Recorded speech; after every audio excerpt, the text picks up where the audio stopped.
right now on WHSV News 3. I'm Karen Campbell, live in Harrisonburg. Coming up, I'll tell you about a community that's come together to honor the life of a Harrisonburg high school teen. He's taking money from the Virginia Retirement Association, and he's not repairing or building roads. Plus, these Valley parents say the governor's budget surplus is false advertising, and he's hurting your kids. And 8 Republicans all wanting the White House. Tonight they debated the issues, but how are they different? You're watching WHSV News 3. 11 minutes of nonstop news and weather starts right now. Gone too soon. That's what's being said about a 16-year-old killed in a tractor-trailer crash this afternoon. Good evening, I'm Melanie Lofton. And I'm Val Thompson. The accident happened around mile marker 242 in Rockingham County. State police say student driver Ricky Valencia Roca was hit by a tractor-trailer. Ricky died at the scene. 2 other students, the instructor, and the tractor-trailer driver were taken to Rockingham Memorial Hospital. They've all been released. Tonight, students who knew Ricky held a candlelight vigil in his memory. And that's where News 3's Karen Campbell joins us live. Karen, what's the scene like? What are students saying about Ricky? Well, Val and Mel, there's not much to see now, but about 45 minutes ago, this entire area was filled with people, friends, people that didn't really know Ricky. They just came out to pay their respects. Now, as the crowd dispersed, what they did leave behind were these candles that continue to shine. They say they want to make sure that his legacy lives on. Sometimes the book of life closes too soon. I hate to lose him, and we all find it hard to believe that he's gone.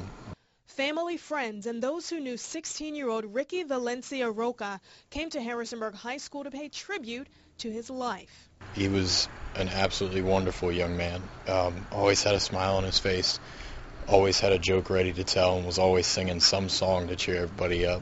Patrick Turner was Ricky's teammate on the football team. He was a part of our football team, and he was a part of our Red Sea and a part of this school, and he was a big part of it. Ricky would have been a junior this year. Earlier, school superintendent Dr. Scott Kisner reflected on this loss. It reminds us the importance of valuing people close to us, friendships and family. Ricky had an energy about him, and he had a smile that would glow for days. And there will always be a little bit of Ricky left in this school, in this team, and in this community. And a smile that would glow for days. Now, students here, again, they came to pay their respects. There were crowds of people out here. Even Ricky's family members came out, including his mother. And she said, although it was difficult for her to be here tonight, she wanted to ask everyone to pray that her son Ricky is in a better place. Reporting live in Harrisonburg, Karen Campbell, WHSV News 3. Thank you, Karen. The tractor-trailer driver, Robert Lambert from Bridgewater, is charged with involuntary manslaughter. And on our Facebook page, some of you are keeping both the victim and truck driver in your thoughts. Susan says we all need to remember that accidents do happen, and I'm sure he didn't mean to take this young man's life, and my prayers are with him as well. Devin Lanier remembers Ricky, saying he always had a big smile on his face. He never doubted anyone and always saw the best in people. And Bianca says it's hard to see such an amazing person gone. Ricky will always be remembered as a happy person and sweet. If you have any thoughts you'd like to share on this story, post them on our Facebook page. Just search for WHSV. Some parents and teachers in Augusta County took to the streets fighting back against cuts to education. They say the state continues to cut from schools despite having a surplus. The Stanton chapter of Virginia Organizing held a protest tonight at Gypsy Hill Park, collecting school supplies for kids who need them. Members say the state budget has been cut every year, and every year more students and teachers are in need of a growing list of school supplies they often can't afford. The reason we have a surplus is because they're not funding schools. He's taking money from the Virginia Retirement Association, and he's not repairing or building roads, which are needed. So I think to say that we have a surplus is because it's creative bookkeeping. Connie Bird says all donations will go to the Valley Mission Homeless Shelter. Virginia schools have failed to make adequate yearly progress for the second straight year. The Department of Education says more than 3/5 of Virginia's public schools and 97% of districts failed to meet annual benchmarks in reading and math. The requirements fall under the federal No Child Left Behind law. Harrisonburg Superintendent Dr. Scott Kisner says these results are disappointing but not surprising. He says the major problem in his district are students who are not proficient in English. More than 40% of Harrisonburg students use English as a second language. The Stanton City Council is speaking out against legislation passed by the state. It prevents them from creating city regulations against shooting air guns within city limits. So, council passed a resolution to let the state know they're not happy. Council members say the law makes it difficult for them to protect people and pets. They also note such guns are becoming more and more powerful. Council members are also upset about the bigger picture. Cities like Stanton and Roanoke and others have regulated the discharge of weapons within their city limits for 100 years. And this really treads on local authority. The resolution was sparked by a similar resolution passed in Roanoke. Details are still scarce on Stanton's redevelopment efforts for the old Western State Hospital property, but the city is thinking about ways to raise money to move the project forward. The Gateway Project is Stanton's effort to use the Western State land to bring in new businesses and offices to the area. And while council couldn't provide specific details on the project, they did discuss one way to increase funding for it. It's a mechanism that would allow the city to find tax revenues either through additional taxes on the businesses that might locate, say, in Gateway. If established, a community housing authority could help with infrastructure and upkeep costs for Gateway and similar projects.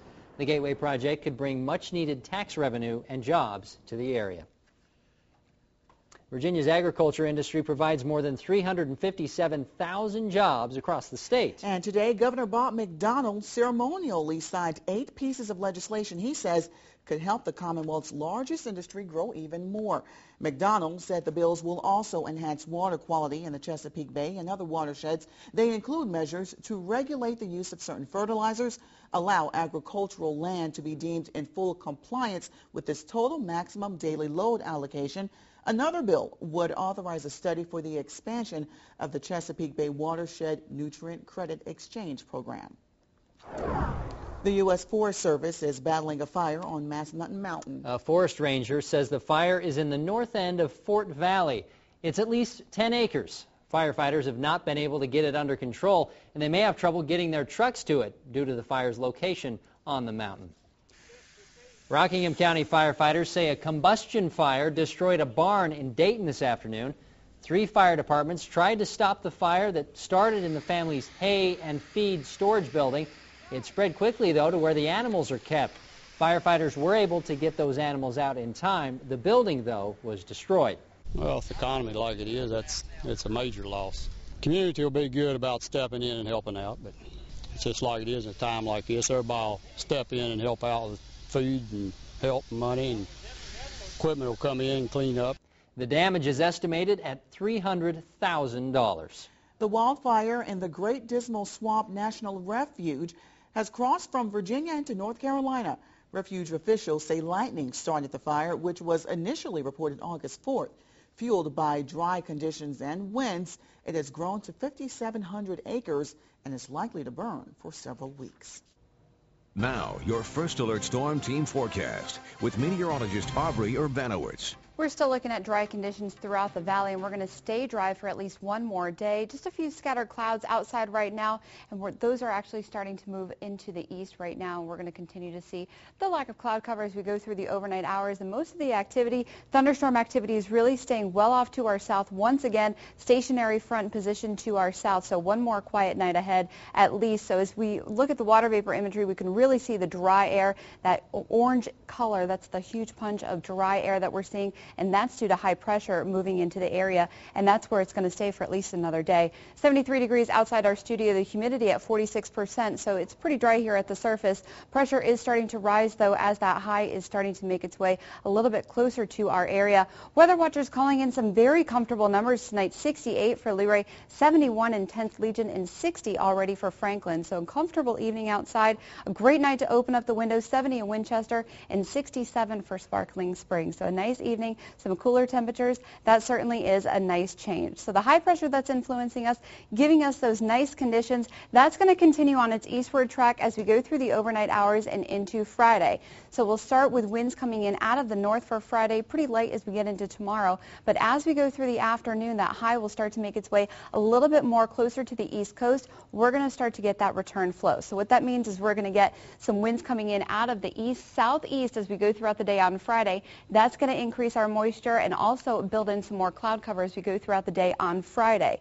As it shifts a little bit more to the south, we're also going to bring in some warmer temperatures for Friday night and into Saturday. But we do have some rain showers in the forecast as we get into Saturday. I don't think we'll see quite this much activity this early on Saturday. We can start with a light shower actually Saturday morning, and all of this is actually ahead of a very strong cold front still way back off to the west. That's going to impact us Saturday night, but throughout the day on Saturday, we're really looking for just widely scattered activity, maybe rain showers and some isolated thunderstorms throughout the later afternoon hours and into the evening hours. The bulk of the precipitation is actually going to come Saturday night and into Sunday, where we are definitely going to pick up some measurable rain as we go into this weekend. So overnight lows tonight for the valley, near 60 degrees, 60 for Luray, 62 in Winchester, and 61 for Harrisonburg. A comfortable night ahead. Higher elevations looking at temperatures once again, overnight lows in the 50s, and I think some areas could even see temperatures in the lower 50s tonight. We're getting a little bit more of a clearing for the higher elevations. Tomorrow, temperatures pretty much around where they were today. 80 degrees for Matthias, 82 for Moorfield, and the valley looking at temperatures once again in the mid-80s. So we'll start to see the temperatures increase a little bit as we get into Saturday, but there are rain chances Saturday night and into Sunday. Again, best chance to see some rain. Really have to keep our eyes on some of this rain that we're going to get, because we could see some localized flash flooding as we get into this weekend. Well, straight ahead on the news at 11, several people in Augusta County are arrested for having bath salts, and police say they didn't get it from the valley. And coming up in sports, Michael Vick and the NFL are back on the field. J.J. Davis will come running in with the highlights.